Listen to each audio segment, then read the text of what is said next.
Hi friends, ఈరోజైతే ఎంతో tasty అయిన చేపల పులుసు చేసుకుందాం. ఫస్ట్ అయితే క్లీన్ చేసిన చేపలు తీసుకుందాం. కొంచెం సాల్ట్ అయితే వేస్తున్నాను, ఎందుకంటే వీటిని అంతా క్లీన్ చేసేసుకోవాలి. ఇప్పుడైతే కొంచెం పసుపు, ఉప్పు అండ్ సాల్ట్ అయితే వేసేసాయి. బాగా మిక్స్ అయితే చేసేసుకోండి. కొంచెం నిమ్మకాయ పిండేసి ఫ్రిడ్జ్లో అయితే 2 అవర్స్ దాకా పెట్టుకోండి, అప్పుడు స్మెల్ రావు. ఇప్పుడైతే అల్లం వెల్లుల్లి పేస్ట్ అయితే చేసుకోండి. మళ్ళీ ఒక ప్యాన్ తీసుకొని ఆయిల్ అయితే వేసేస్తున్నానండి.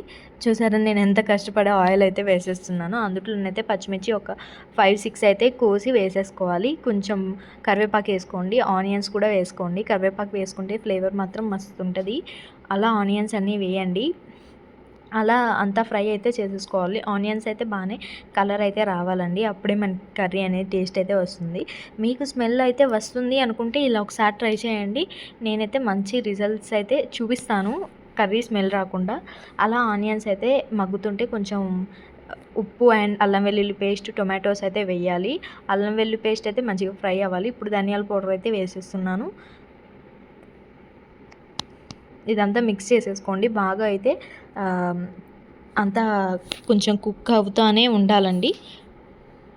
ఇప్పుడైతే పీసెస్ అన్నీ అయితే వేసేసుకుందాము. పీసెస్ అయితే అంతా గ్రేవీ అంతా మిక్స్ అయ్యేటట్టు చూసుకోండి. కొంచెం ఉడికినాయి అన్నప్పుడు చింతపులుసు అయితే వేసేసుకోవాలి. చింతపండు అయితే ఒక టమాటా సైజ్ అంతా తీసుకుంటే సరిపోతుంది. అలాగే ఉప్పు, కారం, ధనియాల పౌడరు, మన ఇంట్లో ఉండే హోల్ గరం మసాలా కూడా వేసేసుకోవచ్చు.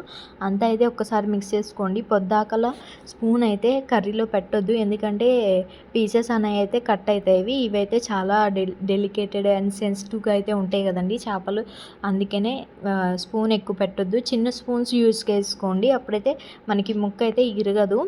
అలా ఆయిల్ అంతా పైకి వచ్చే వరకు అయితే వెయిట్ చేసుకోండి. లాస్ట్లోని పుదీనా అండ్ కొత్తిమీర అయితే వేసేస్తుంటే మన కర్రీ అయితే రెడీ అయిపోతుంది. అంతే అండి, చేపల పులుసు చాలా ఈజీ.